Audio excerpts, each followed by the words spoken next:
Quand je joue au volley, donc je viens du volleyball, et j'ai toujours été le plus petit quand je jouais dans toutes les équipes où j'ai été. Et une année, donc j'ai un peu pété les plombs avec l'activité, dans le sens où j'étais toujours à 5e roue du carrosse. Et j'ai fait, pas dire un burn-out du volley, mais pendant une année, j'ai vraiment tout stoppé. Et donc je joue au golf pour le plaisir. Et j'ai dit, je vais essayer, je vais tenter, je vais me mettre à jouer au golf pour voir un peu ce que ça donne. Et en l'occurrence, c'était avéré que ça s'est passé ici. Je suis arrivé ici à Saint-Donat, à l'ouverture. Et pendant quasiment 6 mois, 1 an, j'ai déconnecté du volley. Et Fred et Fifi, qui étaient Philippe Larvaron, qui était ici déjà au golf, m'ont pris sous leur aile. Et ils m'ont fait goûter un peu aux joies du golf. Et c'est vrai que ça m'a plu énormément. Et dans la foulée, je suis parti à Montpellier, chez Leadbetter pendant une année, pour apprendre un peu vraiment ce que c'était que le golf. Mais rapidement le volley m'a rattrapé, et donc c'est effectivement, j'avais bien progressé au niveau du golf, mais c'est vrai que le volley m'a rattrapé. Et donc j'ai eu un moment, une passade, me dire tiens, pourquoi pas, peut-être qu'un jour quand l'envie du volley sera passée, peut-être que je me retournerai vers le golf. Et donc c'est ce qui s'est passé il y a quelques années déjà maintenant. Par rapport au sport de haut niveau, ce qui m'a amené là-dessus, c'est peut-être l'intensité de la compétition, et pas forcément en étant acteur en permanence. Donc partir d'un sport collectif à passer sur un sport individuel, ça fait beaucoup de changements malgré tout quand on pratique le sport à haut niveau. Et c'était un challenge. Je pense que quand on est sportif, quand on fait de la compète, on a des challenges à relever. Et en l'occurrence, passer d'un sport co à un sport indiv, c'était assez passionnant. Et j'ai franchi le pas, et je regrette absolument pas. Je m'éclate dans ce que je fais aujourd'hui, et c'est que du bonheur. C'est une équipe, je me retrouve dans mon élément complètement. Très honnêtement, on se retrouve avec une équipe de 7 pros qui sont tous compétents, chacun dans leur domaine, avec tous des spécialités. Et on se retrouve vraiment avec un état d'esprit qui est très constructif, parce qu'on s'entend tous comme vraiment les doigts d'une main, comme dans une équipe. Et très honnêtement, j'ai jamais vu ça dans un golf.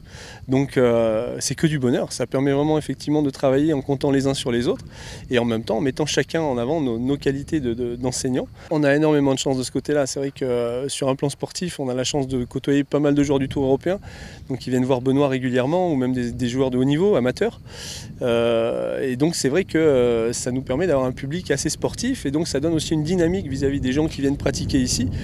Ça leur montre que le golf n'est pas justement juste un jeu de pouce-baballe, mais que il faut avoir une condition physique, il y en a qui travaillent beaucoup sur la préparation mentale, donc tout ça c'est très complet. On essaye, nous, à notre niveau, de leur transmettre aussi ces valeurs, et voilà, le fait de pouvoir côtoyer ces gens de très près, les gens qu'on voit, ces joueurs qu'on voit à la télévision, permet notamment aux joueurs amateurs ici, aux golfeurs qui viennent jouer, pas de s'identifier, mais de se rendre compte que le golf est vraiment un sport, et voilà, à part entière.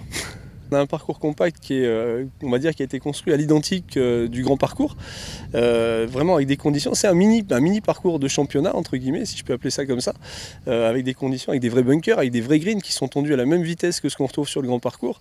Et c'est vrai qu'on a des conditions qui sont quasi idéales pour pouvoir s'entraîner tout au long de l'année. J'ai eu la chance de pouvoir pas mal bouger en France, et essayer de voir un petit peu dans les différentes régions et différents golfs, on va dire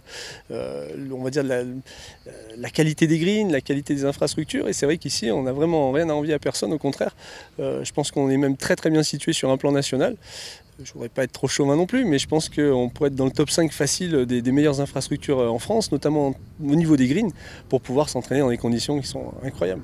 Pour faire simple, pendant une dizaine d'années, j'ai travaillé dans une infrastructure justement à faire des initiations, à faire des cours individuels vis-à-vis des golfeurs lambda, on va dire. Et j'ai eu cette envie de vouloir passer à autre chose. C'est-à-dire qu'ayant pratiqué le sport de haut niveau, j'ai voulu vraiment me focaliser sur l'envie de transmettre mon expérience de sportif de haut niveau. Donc j'ai eu la chance de pouvoir entraîner plusieurs jeunes, et pendant plusieurs années sur un petit peu le même modèle que ce que fait Benoît avec les professionnels. J'ai fait ça avec des amateurs, donc effectivement tout le monde ne peut pas se le permettre, mais c'est vrai que c'était des projets sportifs qui étaient très très intéressants. Et aujourd'hui donc je m'étais consacré pendant 5 ans, on va dire, à essayer de développer, d'aller dans un projet vraiment pour essayer d'aboutir et d'amener ces jeunes joueurs au plus haut niveau. Alors ça s'est avéré quand même relativement positif, puisque ces joueurs ont intégré le centre national, le pôle France, ont intégré les équipes de France. se sont classés au ranking mondial, donc c'est vrai que c'était très gratifiant. Et puis en fait, après il y a eu très honnêtement la période du Covid qui a été un peu compliquée. Et puis j'ai eu cette chance donc d'être appelé à ce moment-là par le golf, par l'équipe des enseignants d'ici pour me proposer de venir intégrer l'équipe et compléter leur équipe avec un très beau projet sportif à la clé. Et ce qui me permet aujourd'hui donc de pouvoir revenir, on va dire, dans le monde de l'enseignement et de la transmission. Et la transmission, ça commence avec les tout petits, voilà, des plus jeunes âges, et puis jusqu'aux plus anciens, où concrètement on progresse tout le temps, que ce soit de 3 ans jusqu'à très tard, on va dire. Voilà, il n'y a pas de limite.